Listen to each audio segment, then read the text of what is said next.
Sophie Marceau, née le 17 novembre 1966 à Paris, est l'une des actrices les plus célèbres du cinéma français. Pourtant, sa vie n'a pas été exempte de profonde tristesse.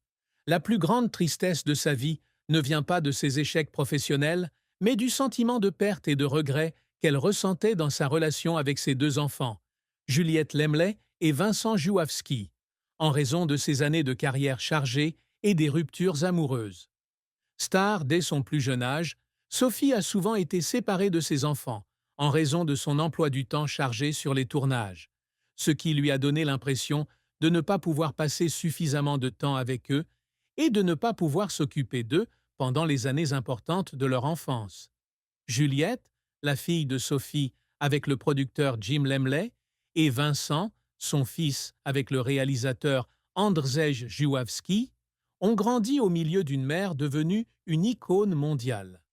Sophie a confié se sentir coupable d'avoir exposé ses enfants à une attention médiatique indésirable alors qu'elle ne pouvait pas être là pour les protéger.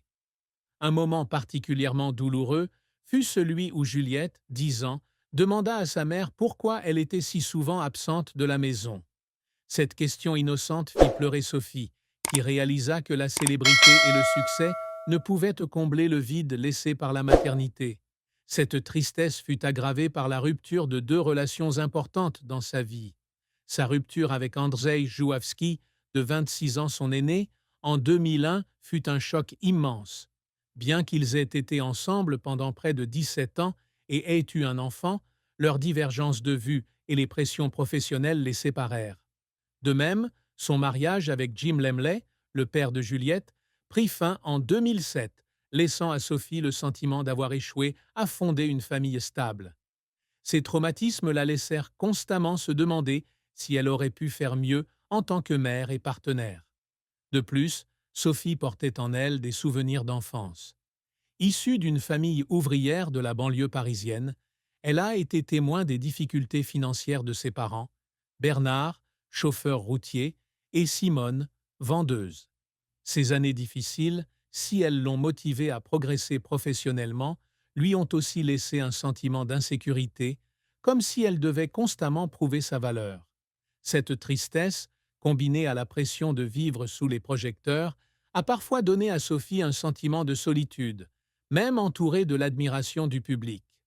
Un autre aspect de la plus grande tristesse de Sophie réside dans sa difficulté à concilier sa célébrité et sa vie personnelle.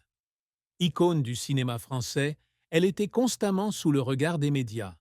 Les rumeurs sur sa vie privée, notamment après ses ruptures avec Jouavsky et Lemley, lui ont donné le sentiment d'avoir été violée.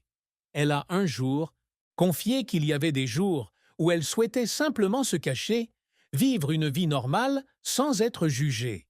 Cette tristesse n'était pas seulement personnelle, elle reflétait aussi le conflit entre son image publique et sa véritable nature.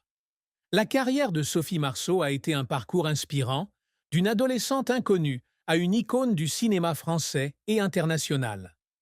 À 14 ans, elle est découverte par le réalisateur Claude Pinoteau lors d'une audition pour le film La Boum en 1980. Son rôle de Vic Béreton dans ce film pour adolescents lui apporte une célébrité immédiate, faisant d'elle l'idole de millions de spectateurs à travers l'Europe. Le film est non seulement un succès commercial, mais lui vaut également le César du meilleur espoir féminin en 1983. Ce succès ouvre la voie à une carrière qui s'étend sur plus de 4 décennies, avec plus de 40 films et de nombreux rôles de réalisatrice et de scénariste. Après La Boum, Sophie continue d'affirmer son talent avec des rôles dans La Boum 2 et L'étudiante, consolidant son image de jeune actrice prometteuse. Au milieu des années 1980, elle commence à collaborer avec le réalisateur Andrzej Jouavsky, qui sera non seulement son partenaire, mais aussi son mentor dans des films d'auteurs tels que L'amour braque et Mes nuits sont plus belles que vos jours.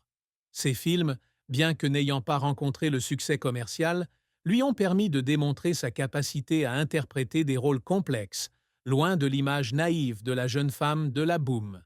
Son rôle de Marie Stuart dans Jeanne d'Arc de Luc Besson, 1999, a marqué un tournant, car elle y a incarné un personnage historique avec une profondeur émotionnelle qui lui a valu les éloges de la critique. L'apogée de la carrière de Sophie a eu lieu en 1995 avec son rôle dans Braveheart de Mel Gibson. Son rôle de la princesse Isabelle l'a fait connaître du public international, la plaçant parmi les rares actrices françaises à réussir à Hollywood. Le film a remporté 5 Oscars et la performance de Sophie a été saluée pour son charisme naturel et sa sophistication. Elle continue de faire sa marque.